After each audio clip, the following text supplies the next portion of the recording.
Hello and welcome to Iconocast. This week we have a great interview with author Mark Van Steenwyk, conducted by our very own Alan. Before I take you to the interview, I just want to remind you that if you have anything to add to this particular episode, you can do that at iconocast.com/62. And for any questions, comments, concerns, or suggestions for the show in general, you can contact us at iconocast.com/feedback. And if you like what you hear, you can always find ways to support us at iconocast.com/support. So without any further ado, here's Alan's interview with author Mark Van Steenwyk.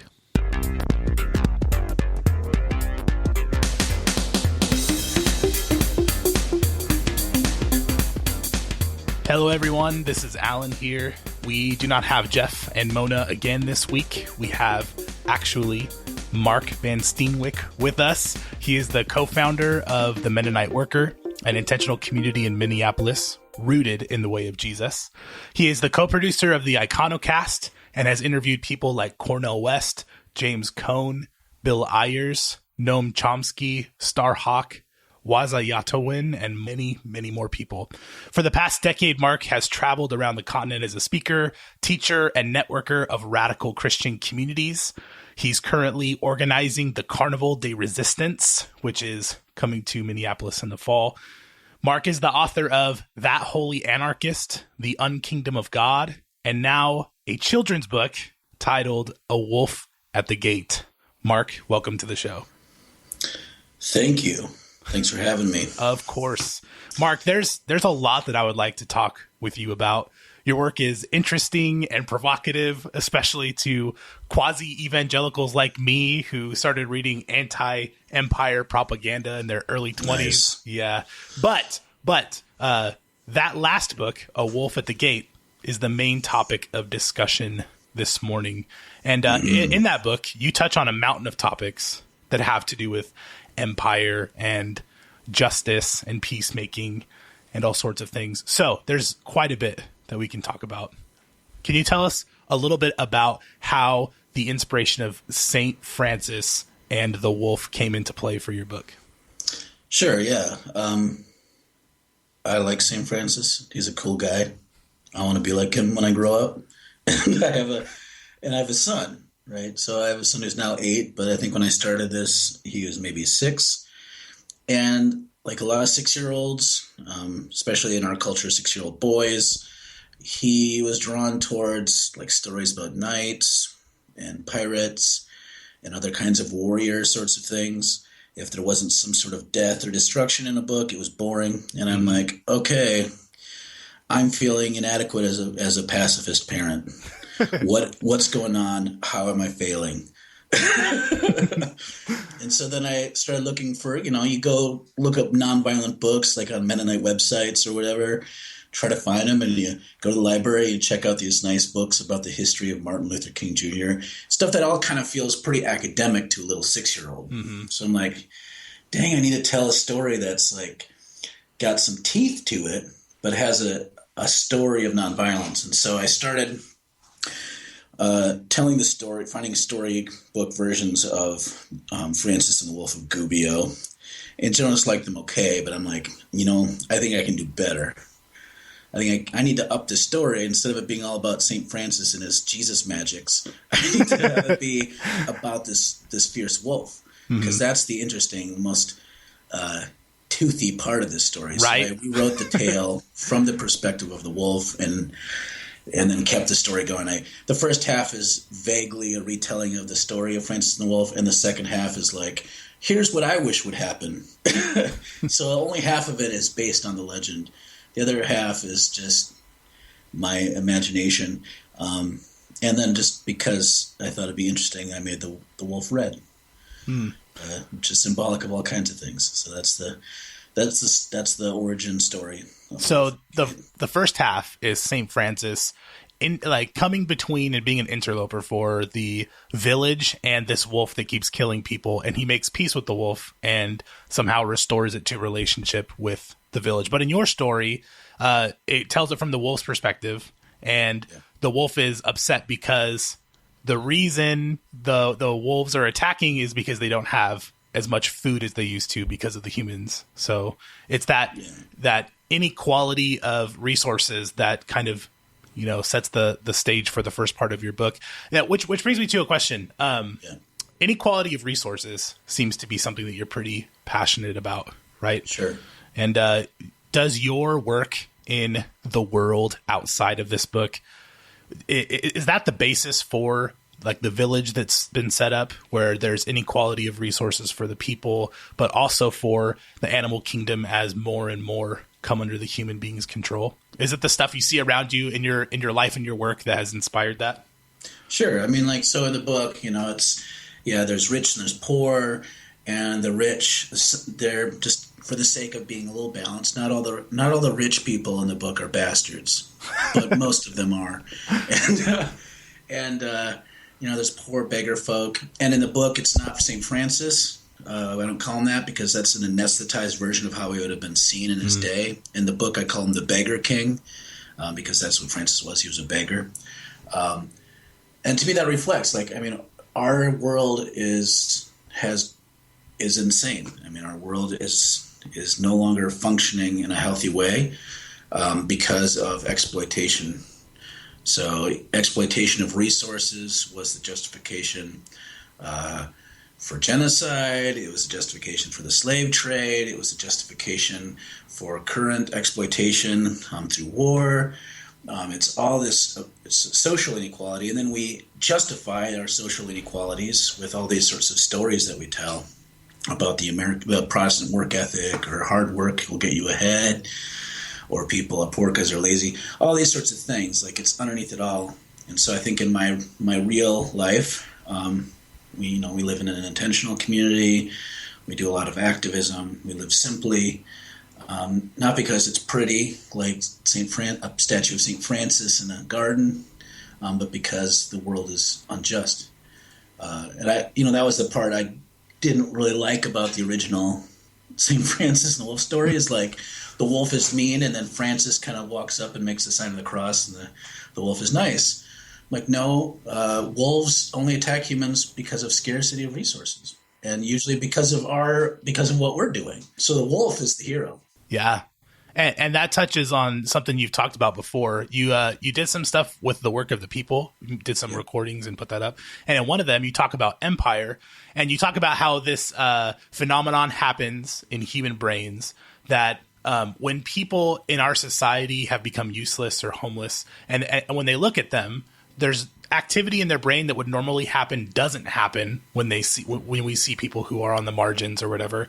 I think the example you used was there was a study done with some sort of ball, and you put eyes on it, and the medial prefrontal cortex lights up when we see people's faces, but not the ball. And then they did a study of certain people, and that cortex does not light up when people see quote unquote homeless or, vagrant populations. And so, in this story, you are literally humanizing the animals, telling it from their perspective, from the wolf's perspective, whereas the wolf was all evil.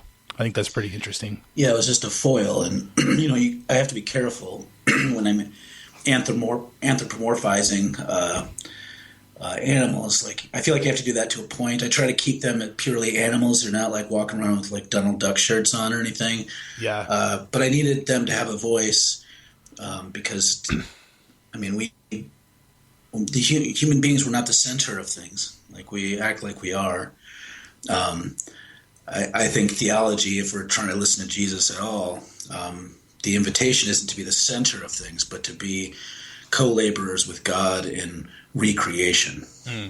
And, the sad reality is that we or our ancestors are part of the problem of why we need to do a recreation, and we screwed things up. And that's hard for people to hear. So in the book, I try to tackle what does it look like for the wolf to back away from violence, but then in some ways become like the beggar king herself, kind of a prophetic figure calling people towards some sort of, you could use the word repentance or restored relationship with the earth. And so that's kind of what I set out to do with the book. There's a lot theologically going on underneath the surface, but the nice thing is that, little kids, it's just still a good story. At least I think it is. I think it's a good story for us too, not just children, but for some of us who have, grown up with certain ideas of what the world looks like. Because what I hear a lot is that this is just the way things are, right? You talked about inequality, you talked about stuff, or violence. Violence is just the way things are. But you don't believe that. No, some people will say that this is the way things are and we need to make the world different, but I think that's true. But there's also, this isn't just the way things are. There are all kinds of counter ways of living that we don't even notice, and that will make us healthier. Like we can still have a chance. We haven't destroyed all the lilies and the ravens. We can still consider them. They're still here to teach us. And that's a whole field of psychology called ecopsychology that assumes that since human beings evolved as integrated parts of ecosystems, that we are at our most mentally healthy when we're in those sorts of relationships. But I mean, the last, especially, few thousand years of human development, we've alienated ourselves from the rest of creation. And so there's still a chance for us to restore a right relationship. It's not just violence against one another that should give us pause. We're doing deep violence to the rest of creation, and that rebounds back onto us, not only in lack of resources and increased cost of gasoline and things, but it actually makes us less healthy. Yeah. So fish, the fish disappearing, more than half the fish in the world supposedly have disappeared from the oceans. It's not just about what we can put on our plate. It's about our relationship to all the environment and how that affects us. I think that shows up quite often in the book, how the environment affects the individuals and how the individuals can't totally take themselves out of the situation. Like the wolf comes in between this outlaw community of people and the village. They start fighting, but the wolf sees both perspectives and tries to get in between and cause some sort of peace, to make a difference, even though the wolf can't take itself out of her situation. I think the outlaw community itself was interesting to me. At the end of the book, toward the end, you said that the outlaw community was a place where people were welcomed. All were welcomed as honored guests, whether they were beggars or outlaws or somebody else. And when they remembered their story and their history, they didn't do it by building a chapel, but by creating this big feast. So for you, the picture of this outlaw community outside of the way things are in the village is this feast where people can come join regardless of who they are. That to me looks like this picture of the ministry that you do in your intentional community, which you've done for what, like 10 years, 13 years now? Like 12 years or so. 12 years. To varying degrees of success, capability. But yeah, I mean, you mean it's not all success all the time with other human beings? Yeah, maybe like 6%. Right. Yeah, that's pretty good.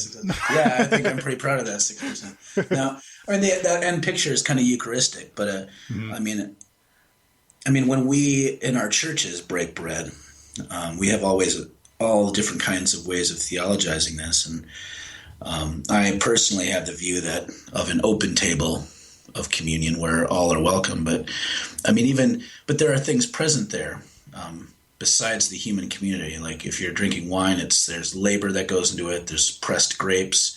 The bread is grain, so there's actually the soil is present. So to me, it's like if we cast our theological imagination broader, it's a glimpse into a world where we're not only reconciling to each other and God, but to the rest of creation. And that's kind of the image of the outlaws. And it was kind of controversial. Like the only pushback I've really gotten on the book, there's two pushbacks I've gotten. One is that I don't want to give away too much, but the outlaws they get away with a crime they committed earlier. Which it's interesting how that, every time someone says that, I'm like, well, the people that are exploiting the poor, the rich people and the council members in the book, they get away with stuff too. Like, why aren't you upset about that? That's the first little aha that I try to pull on people. The other was, and I was really happy about this, that one of the first endorsers we got was Bill Ayers, who, for those who don't know, there was a group in the early 70s called the Weather Underground that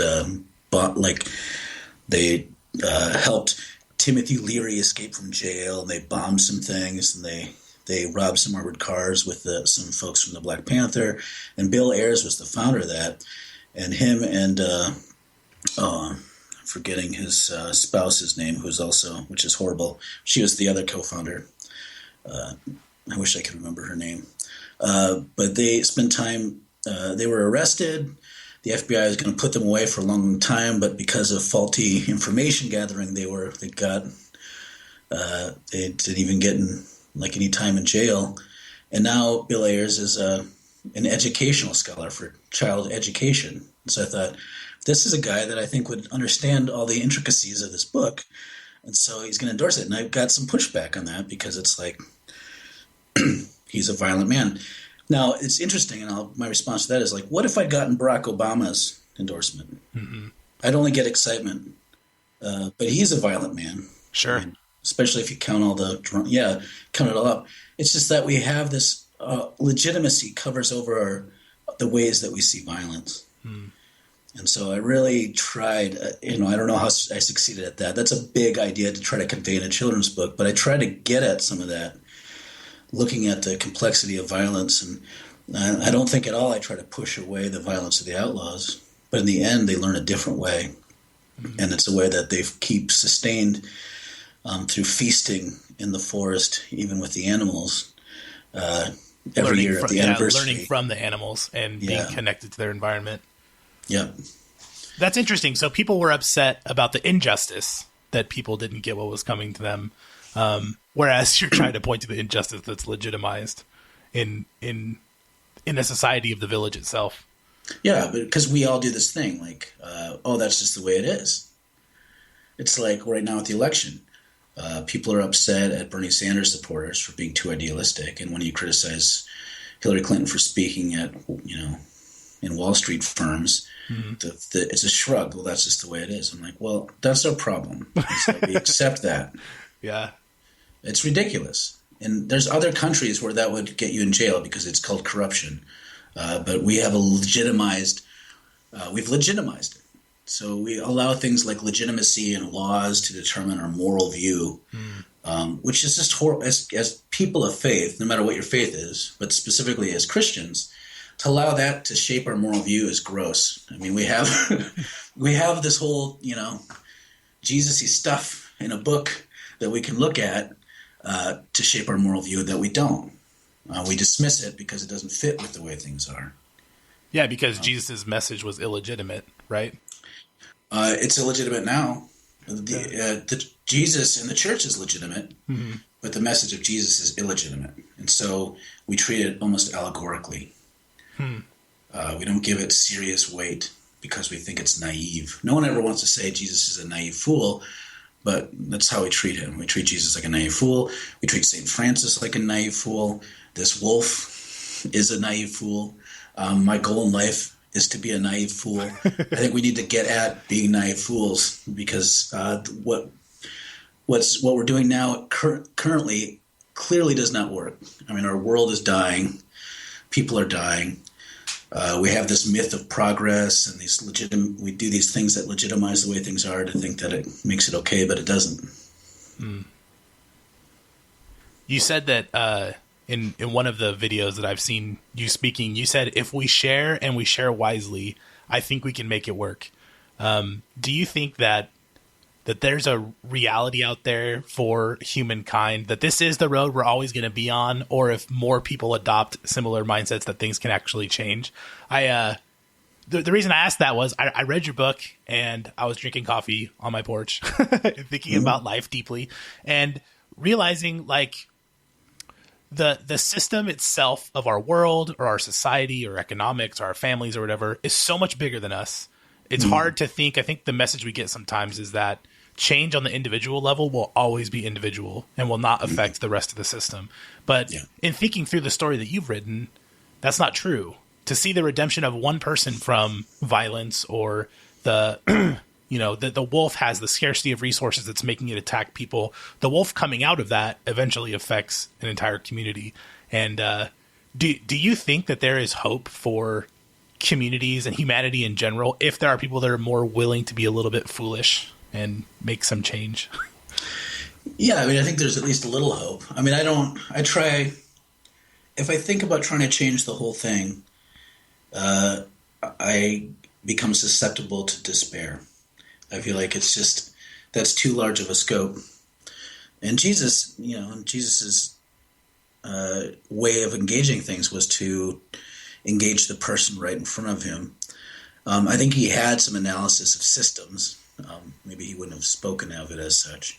He definitely affected Jerusalem and caused a ruckus, but he did it by really not focusing on he didn't state that he was trying to change the Roman Empire. In fact, at the end, according to our story, when he commissioned his disciples, he kind of left that task with them. He kept his city and the people around him in view, and I think that's kind of how we need to do. I think we have to be mindful of the whole, but just figure out how to do the most loving things within our neighborhood, in our city, and the people around us, and just trust that's enough. Like that should give us hope. And to be honest, the times when I don't feel like there's much hope, oftentimes the thing that gets me through is a sense of defiance, like saying, "Them, they don't get to decide how this thing goes." Right. And then I just kind of defiantly live into it anyways, because what's the alternative? I mean, that's the thing. It's like, wouldn't it be better to just waste your life gloriously on something interesting than just be a cog in a dull mediocrity machine? Like, to me, that's still more worth it, to spend your life on something beautiful, even if it doesn't affect anything. Now, I do think change happens, but I don't think I have control over that. So I'm just going to, whether I have defiance or hope in my heart, each day I'm going to try to live in a way that extends the good things as best as I can. Do you ever feel like you have to be effective? Yeah, I think that's when I start feeling anxiety. That's when I start feeling a lot of anxiety. And I don't think it's really interesting how Jesus frames the Sermon on the Mount is very idealistic, but there's all that stuff about not worrying about the future in there. Mm-hmm. And I think the worry about being effective, I don't think that's something Jesus worried about. Because that starts to define other people too, right? Like, are they effective? Are they worth my time? Are they worth our time as a society? Effectiveness leads to all kinds of judgments about ourselves and about other people and whether or not they fit. Like, I remember in seminary, I was taught this, that if I'm a level 10 leader, which they designated that somehow I was, got the scholarship to seminary, that I should only spend my time investing in level 9 people, or maybe 8. And those level 8 or 9 people can, trickle down kind of theory. Is this a metaphor or is this real terminology? That's what they used. Yeah. Really? So how can Yes. Why don't you put level 10 on your online presence in your bio? I think maybe I should. I'm a level 10 leader. It should be on the bottom of my business card. There you go. But I mean, Jesus didn't. There was a whole bunch of level 4s and 3s in his squad. Yeah. That's what happens when our goal becomes being effective as some sort of virtuous goal.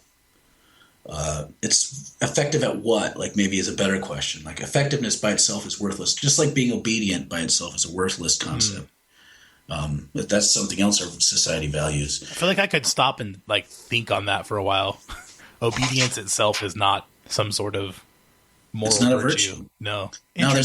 There's a great little book. It's out of print called Beyond Mere Obedience by Dorothy Sola. She was a German theologian.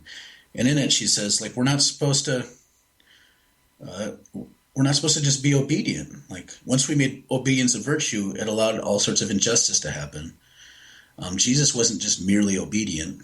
You have to think of the object of your obedience, like who you're being obedient to and why. And so she kind of reframed the conversation. But we treat some of these things like virtues: obedience, effectiveness, skill. But without some sort of way of orienting those things, you can just be like Donald Trump is effective. He's effective as hell. Nobody can argue with that. No, That's he's true. Superbly effective. He's amazingly effective. That's his problem. Yeah. I wish he were way more ineffective. So that's the great sin of the empire or the village, is not being effective for our purposes and our aims, right? Not contributing to the whole that we have determined is good as a people. We don't think about the big picture, and we start, like I've talked to so many people where I'll sit down with them and they're like saying it's not like I'm naive or foolish or something, and I'll say, well, wouldn't it be good if people started caring for one another, and if there's homeless people, that churches around the city like had rooms and houses for them instead of like these for-profit depersonalized shelters? Wouldn't that be good? It's like, well, that would be good in an ideal world, but we don't live in that world. I'm like, you've already conceded. I mean, why not? Why don't we live in that world? Because of bastards like you. That's why we don't live in that world. People who have surrendered their imagination, right? Entirely surrendered their imagination and their abilities.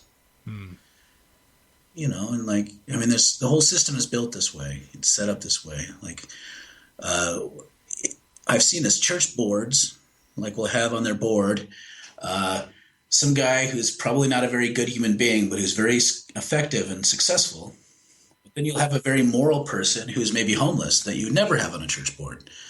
And I'm like, why is that? It's because effectiveness trumps morality. Like, that's just, I mean, if you just look at it mechanistically, that's kind of how our society operates. We don't, as Christians, we say we value certain things, but then we need to look at our actions.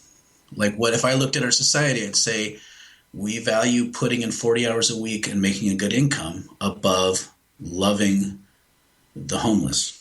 Like, we don't even have to make moral judgments. I just have to say, well, if I had to guess how the system is designed to work, that's how I would assume it works. You don't see anybody running on the homeless ticket, right? Or the gonna benefit all people ticket. That's interesting. No. You said you did a recent post to Peter N's website where you answered some questions, and one of the questions you answered was about your favorite part of the book, and you talked about 3 vignettes that teach something, and it was the third vignette that you said was most interesting to you. Yeah, and you talk about the wolf speaking to the beggar king as a peer, not as just a student, but someone who is now a peer. And he teaches her, about the selfishness of humanity, saying the villagers are selfish. That's why they're doing what they're doing. You got to love them anyway. And then she refuses to accept it later in the book. She pushes back. Can I ask you to elaborate a little bit more? Like, why is that favorite part to have the wolf push back? I mean, because it's in that moment, like, so the beggar king in some ways is this idealized form of a Christian to me. Like, it's a St. Francis figure who loves everyone, but doesn't engage strategically to confront injustice. It's kind of like, in my mind, it's like this sort of Christian who thinks that our goal is to be charitable, to serve. And to me, serving isn't the highest goal. Like, sharing with in the Hebrew scriptures, the goal isn't to care for the poor. The goal is Jubilee, which is about a redistribution, kind of an economic reimagining. And so in that moment, like, it's not like Francis is justifying, or the beggar king isn't justifying the inequalities in the village, but he's just saying that's just how it is. That's the way why they do that. And the wolf refuses to accept that that's the way it has to stay. So that's when the wolf starts employing different strategies to try to figure out how to help. Yeah. Since she has some cachet as like this new celebrity, everyone loves the new red wolf. When she ends up getting more stuff given to her by the wealthy to eat than many of the beggars do, because they see her, they don't see the beggars, and so she shares. And then it goes on from there to her confrontation with the outlaws and her understanding the injustice of that situation. So there's this, there's a bit of an activist. Yeah. In the Red Wolf. St. Francis wasn't much of an activist when it comes to addressing the causes of injustice. Not that makes him a bad guy, but there's a better way. And I think the Red Wolf shows that better way. She does the work of the beggar king, but then takes it the next step of trying to, in some ways, organize. She's an organizer. Which is what you're doing right now, right? I talked about the Carnival de Resistance. Is that how you pronounce it? I don't know if that's... yeah. So is that like a group of people who are anarchist Mennonites like you are, or is it kind of a wider thing that's coming together? It's wider. I mean, a lot of those folks are coming from some of that anarchist or Mennonite sort of background, and I'm just the local organizer for that. Like, Sure. So I'm part of the organizing team. So in the fall, in the second half of September, there'll be actually 30 crew members coming to set up a big top, and then Jay Beck and Tevin East, they're kind of Tevin's the director of this, and the two of them kind of give vision to this whole thing. And he's from the Psalters. A lot of people might know Jay Beck from the Psalters. Tevin is a dancer and a performer, and they just do these kind of these wild liturgical ceremonies, or ceremonies that are prophetic, and sometimes they involve fire. It's just, I don't even know how to describe it. It's very intense, old school, carnival-esque performance, crazy costumes, kind of spoken word, prophetic things around the four elements of earth, wind, fire, and water. And it's really provocative. And then outside the big top there is a midway, and I'm actually getting to perform a narrative song and like a spoken word song version of Wolf the Gate there in the midway during the carnival. So that'll be fun. And then the crew members like camp out, and it's like an eco village. Like it's a fossil fuel free kind of camping area, and there's all sorts of local activist groups are going to be there tabling. And so it's all kind of a demonstration. Yeah. Of sort of the topsy-turvy world of the carnival, but it also kind of looks a little bit like it reminds me of the outlaw camp at the end of the book. Mm-hmm. It reminds me of any time you have kind of theatrical anarchist people together scheming wild dreams. That's just the kind of thing that happens. And so we're going to be living into that for September. It's going to be great. That's cool. And it's necessarily wild, because if it's going to look different, we're going to call it wild, right? Yeah. Wild, well, weird. Yeah, I mean, there'll be people on stilts, people wearing like carnival-esque masks. My favorite costume of the ones they wear, Jay and Tevin do one show where he's dressed as a crow and she's a dove, and they're like having this argument with dance, and there's music and stuff. But then the fire, I'm hoping we get to do the fire performance. That's when Jay dresses up with a skull, has a skull on, and he's got this crown that's on fire, and there's people that are spinning fire around him, and he's like reciting different dire prophecies from the Old Testament. It's intense. It's the most prophetic, imaginative space I've ever been in is when this carnival happens. And it's very provocative and sometimes offensive. Like if you're a straight-laced evangelical, you'll hate it. If you've heard those texts just in church, right? Whispered quietly into a mic. Yeah. If you're a slightly rebel-hearted evangelical, you might find yourself liberated by it. It just depends. We have most of our listeners, many of them are struggling in this like kind of movement away from the evangelicalism that they know into new places like post-evangelicalism. I said quasi-evangelical before because some of us don't know exactly what we are. But you yourself have gone through some sort of transformation from your past to where you're at, from level 10 super delegate in the Christian church to somebody organizing the carnival. That seems like it's been quite a transformation for you. Yeah, it sure has. Yeah, I voted for George W. Bush the first time. Very nice. So I've gone this spectrum. And it's hard. Like, interestingly enough, you can maybe relate to this, but over the years, like over the last decade or so, I've seen a lot of other people who were evangelical either re-entrench as kind of fundamentalists or solid evangelicals who just talk the way evangelicals talk all the time in a strange, weird pseudo way of talking. Or I've seen people become more radical, but then just lose a little bit of the Jesus-y stuff. Mm-hmm. And I've had friends who just walk away from faith entirely. And I don't really judge any of those because I think this is hard stuff. But it's strangely lonely to move kind of, I guess, further to the left into wild terrain, but still be really, just to sound like an evangelical for just a second, still in love with Jesus, still all about the J, Yeah. I don't like, to me, it's like weird to like talk about Jesus like he's not in the room like a lot of evangelicals do. So I don't like talk that way anymore. But to me, everything I do orients to that, what I've learned from him, and the belief that Jesus is present, helping make a new world possible. Like I believe that as much as I ever have. But it's hard to find people who really believe that in radical ways that stay the journey. So that's over the last 10, 15 years, that's been the hardest part about it, is the loss of camaraderie that happens because of that. Yeah, that's something that we've talked recently about. We talked to a guest, Benjamin L. Corey, about that. And that's something that we've talked offline about as well between Jeff, Mona, and I. And I hear that more than anything. It's the lack of having some sort of tribe to fall back into, Yeah.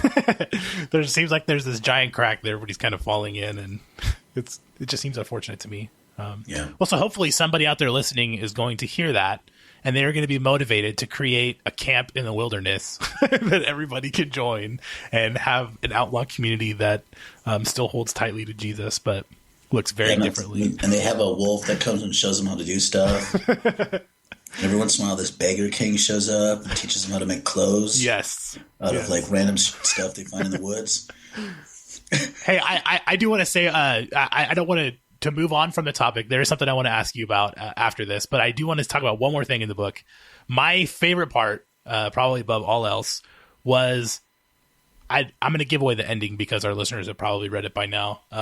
There is a chapel built on top of the wolf's grave side, and that's based on true stories, right? There was a chapel that was built dedicated to Francis, and there's a chapel to St. Francis that when they were doing renovations in the town of Gubbio, probably like 150 years ago, they found the remains of a skeleton, a wolf skeleton underneath part of the altar stone. So that led people to think maybe this isn't just a legend. Yeah, maybe there's some real, like you said, teeth to it. My favorite part of that is when the wolf dies and the chapel's built on top of the wolf's grave, Francis doesn't enter the chapel ever, and the people who knew the wolf really well don't go into the chapel because to them it's sort of an affront to what the wolf stood for, because they don't let homeless people in, And Francis prays out in front of the chapel, but then goes out into the wilderness to join the outlaws. And that seems like a pretty striking critique of Christianity in general. It's what we do with like Dr. King and stuff. So the rich people build this ornate chapel, and so every year on the anniversary of the wolf's death, because the wolf is the celebrity type of character, the rich folks go there to pray, but the homeless aren't allowed because they don't want it to get dirty. And so Francis, or the beggar king comes and prays outside, and then goes and joins the outlaws. And I feel like that's the move we always do with radical voices. Dr. King has a statue in Washington, D.C. But really it's like, that's for the powerful. Yeah. That's not for the powerless. And the rich people, they don't want the powerless to be empowered that way. So it's just it's just my way of recognizing that tendency. But every time, like this is, wherever you have Dr. King or Gandhi, or further back you have Francis or Jesus, you have the big temples built to honor them that don't remember their memory, but there's always this ragtag group of sometimes outlaws that still remember the old stories. And so to me, this is a kind of a vision of two churches or two communities. So yeah, this is me. I'm projecting a lot of my dreams into this book. Sure. How I think society should be. It's wonderful. You know what I'm going to take away from that, I think, is that enshrining somebody or an idea is just a way of controlling it, of keeping it in bounds, right? They're trying to Saint Dorothy Day right now, which I am not a fan. Oh, wow. Interesting. Yeah. So you're against Dorothy Day becoming a saint. Yeah, I think she would have been too. I respect my friends, different Catholic worker friends who are for it, and other people. I understand why. If I were Catholic, maybe I'd be for it. But since to me, her being recognized by the church doesn't add or take away from my faith at all because I'm not a Catholic. I don't see the positive in that. Yeah. I mean, Oscar Romero's not a saint, but I lift him up way heavier than almost every other saint that has been canonized. So it makes no difference to me. So I'd rather have Dorothy be kept alive through the people who remember her in the stories that we tell in Catholic worker and Catholic worker type communities, rather than having a giant statue in some basilica somewhere. Mm-hmm. So that's my take. Interesting. On the Dorothy situation, yeah. So your goal is to someday live the way of Jesus so intimately that you are this demonstration of a different way of living, which may look foolish to some people. But then when you're gone, to have a statue of you in your books that is created and erected for everybody forever, right? And then that's my goal. And then hopefully my great-great-granddaughter, let's just in the spirit of the Red Wolf, the character of a feisty, strong woman who does not accept the way things are. My great-great-great-granddaughter goes and destroys the shit out of that statue. That's my dream right there. Perfect. Awesome. Hey, thank you so much for sharing about your book. I encourage everybody to go read it. It's available on Kindle. It's available hardback. It is on Amazon and some other places. You're actually working on more children's books. Is that right? Yeah. That's cool. This book actually was... I started this other book before this one. I did The Wolf at the Gate so that I could get my feet wet in children's writing first. Mm-hmm. And actually the Red Wolf there will be a cameo, interestingly enough. But I'm writing actually a novel series, probably 4 books, maybe 5, set thousands of years in the future after humanity has been judged and we've had our sapience taken away and given to different animals. And it centers around this post-apocalyptic squirrel named Hackberry, who holds the fate of the world in his paws. It's going to be heavily influenced by Nordic mythology, so I'm calling it my Hackberry saga. Very cool. Hey, God would never do that to humanity, right? Wouldn't judge us for our actions. Well, in this, there isn't a Yahweh in the book series. There's actually a pantheon of gods that the animals worship. So I'm excited to read that. Is there any way that we can support your book or follow you on Twitter or some way that we can keep in touch with you for all the listeners who are interested in your stuff? Yes. On Facebook, you can search for Mark Van Steenwyk. I have my regular account and then my author page. I'll probably say yes to either of those if you friend me. Twitter is Mark Van S. You just look for Mark Van Steenwyk. Follow me there. I tend to post fairly frequently. Okay, cool. So yeah, if you're listening, go buy the book, follow, support this alternative vision. I think it's something that a lot of us can identify with, at least knowing that there has to be a different way, right? Some sort of other alternative. I think that's awesome. So thank you so much for coming on the show and sharing your book and a little bit of yourself with us. It was good to talk. Thanks a lot.